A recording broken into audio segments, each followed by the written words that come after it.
ধারালো অস্ত্র দিয়ে স্ত্রীকে কুপিয়ে খুন করলেন স্বামী। এমনই ন্যাক্কারজনক ঘটনাটি ঘটেছে কাছাড় জেলার সোনাই থানার অধীন গোবিন্দনগর দ্বিতীয় খণ্ডের শেলুপাড় গ্রামে। বুধবার রাত 9টা নাগাদ স্ত্রী শ্যামলী দাসকে দা দিয়ে উপর্যুপরি হামলা চালান স্বামী প্রাক্তন সেনা কর্মী সিতু দাস। ইতিমধ্যে পুলিশ অভিযুক্ত স্বামীকে গ্রেফতার করেছে। ঘটনা নিয়ে স্বামী ও তার দুই ভাইকে অভিযুক্ত করে থানায় মামলা দায়ের করেছেন হত মহিলার ভাই দ্বিজেন্দ্র কুমার দাস। বৃহস্পতিবার সাংবাদিকদের সামনে কথা বলতে গিয়ে দ্বিজেন্দ্র দাস জানান, বোনের বিয়ের প্রায় 20 বছর হয়ে গেলেও স্বামী কোনোদিন শান্তি দেন। সব সময়ই মানসিক ও শারীরিক নির্যাতন চালাতো। একসময় স্থানীয় মুরব্বীদের মধ্যস্থতায় বাপের বাড়ি থেকে আবার স্বামীর বাড়ি পাঠানো হয়। তিনি জানান, বুধবার রাতে তারা খবর পান বোনকে দা দিয়ে উপর্যুপরি হামলা চালিয়েছে স্বামী। এতে ছুটে যায়, কিন্তু শিলচর মেডিকেল কলেজ ও হাসপাতালে নিয়েও শেষ রক্ষা হয়নি। প্রশাসনের কাছে ঘটনার ন্যায় বিচারের দাবি জানিয়েছে। এই ঘটনা এলাকায় ব্যাপক চাঞ্চল্য বিরাজ করছে। আমি মহিলা মোর্চা রামনগর মন্ডলের সেক্রেটারি। আমার নাম লসিকা রানী দাস। আমরা গ্রাম হলো গোবিন্দনগর পাটন।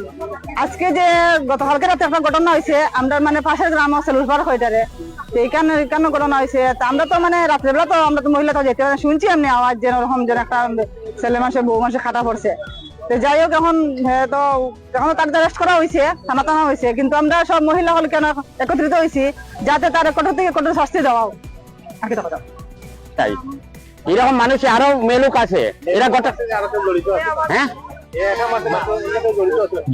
জড়িত দুইজন, টিঙ্কু রানা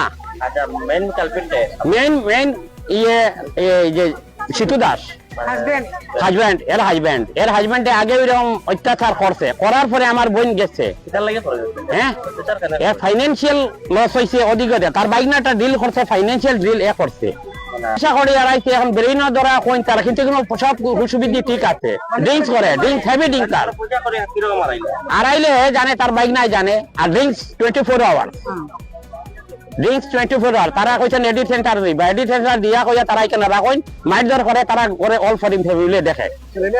তার এক ছেলে আছে, ক্লাস 8 পড়ে, পড়াশোনা সব মাসিমপুর থেকে বাড়াই দিয়েছেন এখান থেকে, কারণ কারো পরিবারে যদি এরকম অঘটন ঘটে তারা আগেই এখানে মাসিমপুরের মালিক উঠনেছে না লাগে আনতে পারবো আমি। মালিকে কইছে তোমরা যাও গিয়ে এইরকম ব্যাপার, আমার ঘরে এরকম ইয়ে করলে আমি ফাঁসিম। স্যার দিগেন্দ্র কুমার দাস আমার ছোট বোন, সবার ছোট বোন। আমি ঘটনা তো প্রথমে তো আইসি আমরা 2 মাস আগে, 2-3 মাস আগে আইসি, মাঝে মাঝে যন্ত্রণা করে বোন লিয়ে যায়, 10 মিনিট পরে হে গাড়ি লিয়ে গিয়ে ফুসি যায়, যন্ত্রণা পাইয়া যায় বাড়ি যায় এর বলে আইয়া গিয়া হলো যন্ত্রণা করে। এরপরে আমি আমার পঞ্চায়েতে জানাইছি, ওয়ার্ড মেম্বারে জানাইছি, ওয়ার্ড মেম্বারে ইয়ে করিয়া আমি তার ভাই ছোট ভাই রাখিয়া আমি কইছি পরের দিন তোমার লইয়া তোমার বাইরে লিয়া তোমার বাবার হাতে সমঝে দিব। আইয়া সুন্দর হয়ে টেবিল রাখছেন তারা, আমরা সব গেছি, গাঁর 10 জন মানুষ সবকে গেছেন, গিয়া মেম্বার হয়ে তারা সমঝিয়ে রাখছেন। এর ফাঁকা যেন কিতাও না আর কোনটা আমরা রেখেছেন না হওয়ায় কালকে হঠাৎ রাত 8টার সময় ফোন গেছে, আমরা এখানে কোনো ফোন করছেন। এর আগে ফাঁকা দিয়ে তারা 108 মেডিকেল লইয়া গেছেন, মেডিকেল লইয়ার গিয়া দেখি তো এখানে সেট এখানে পেট্রোল এক সাইডে সেট ভরছে, খনির ওখানে সেট ভরছে, তারা হয় ইয়ে গেছে। আমি কই যেটা ও হয়ে গেছে, এখন তো আমি তো আমার বোনদের দেখা লাগবো। ও পরে আমি থানাতে এন্ট্রি করছি। ছোট বোন আমি কৃষি কাজ করে সবরে ভালিয়েছি।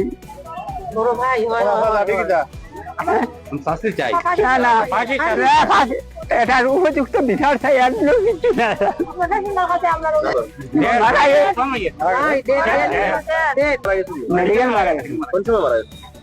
সকালে ফোন করছে, রাত্রে যে সময় মেডিকেল আসে ওই সময় আরো একজন খাটিয়ে পেট্রোল ওটাই হালি লড়ে শরীর রক্ত মুঠো পারে না, খাতা সিলাই দে মতো সিলাই দে। আমি সামনে তাইলে ফিট হইব, তাহলে হেরা দেবো, আমি ফিট হইব।